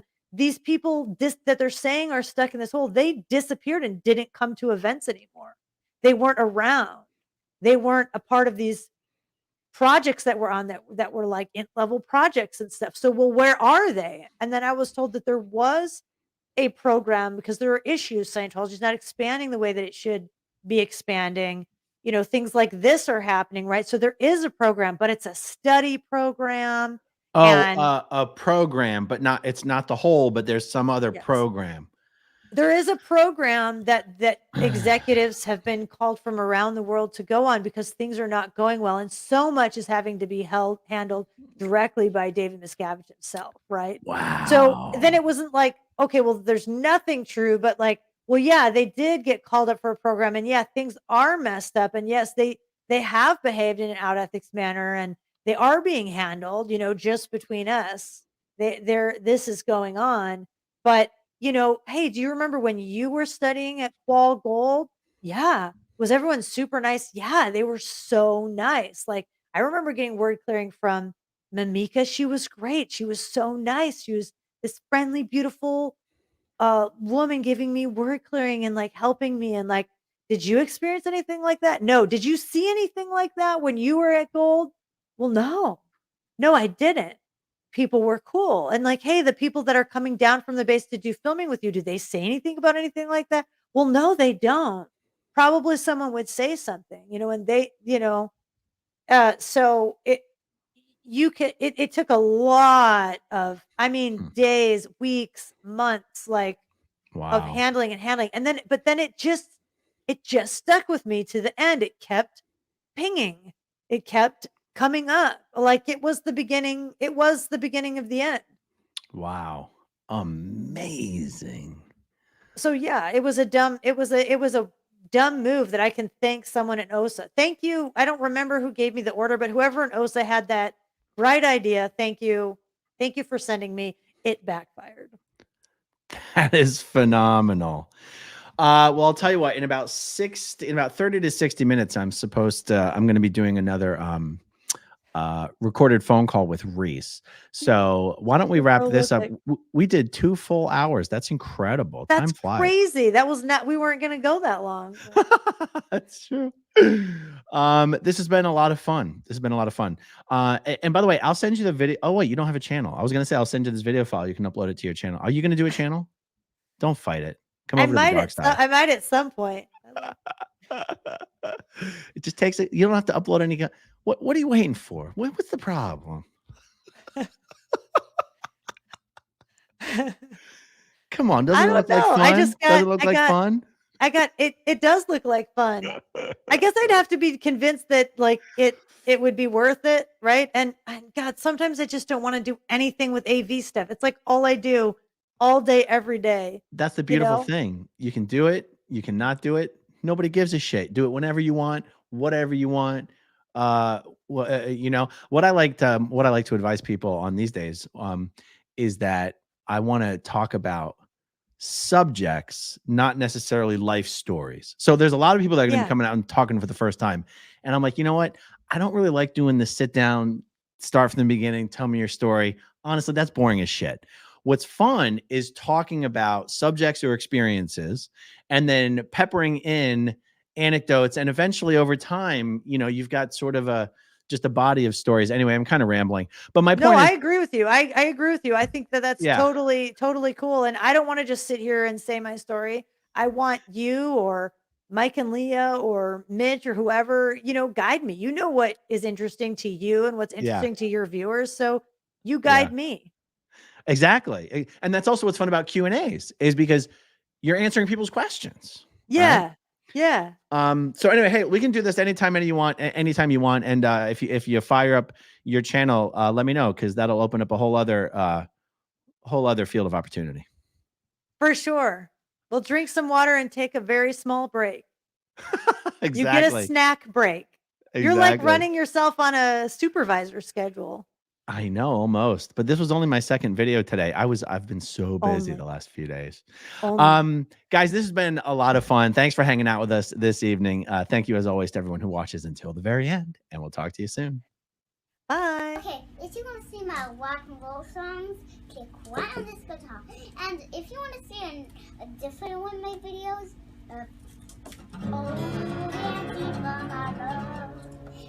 then you could click right inside here. If you have subscribed or not, subscribe right here. Bye.